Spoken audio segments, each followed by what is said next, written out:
ከፌደራል ማረሚያ ቤት 5 እስረኞች አመለጡ።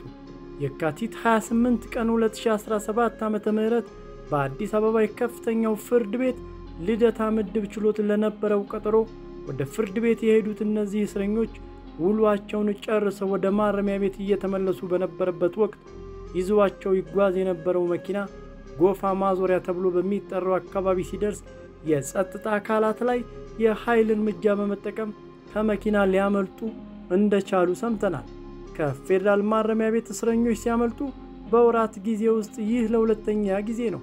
ባለፈው ጥር 29 ቀን ያሬድ ሽፈራው የተባለ 2 ሰዎችን በመግደል የተከሰሰ እስረኛ በፌደራል የመጀመሪያ ደረጃ ፍርድ ቤት አራዳ ምድብ ችሎት ለነበረው ቀጠሮ በስፍራው ከደረሰ በኋላ ኮንስታብል እንዳለማው ማሞ ከተባለ አጃቢ ፖሊስ ጋር ማምለጡን መዘገባችን ይታወሳል።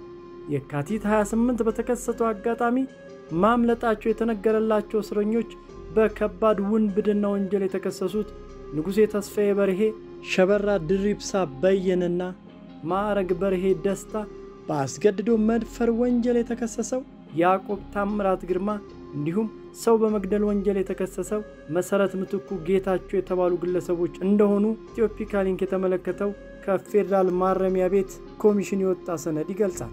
ኮሚሽኑ የእስረኞቹን መጥፋት የሚገልጽ ደብዳቤ ለተለያዩ አካላት የላከ ሲሆን በፍጥነት በቁጥጥር ስር መዋል እንዲቻል አስፈላጊው ጥረት እንዲደረግ ጠይቋል። ኢትዮፒካ ሊንክ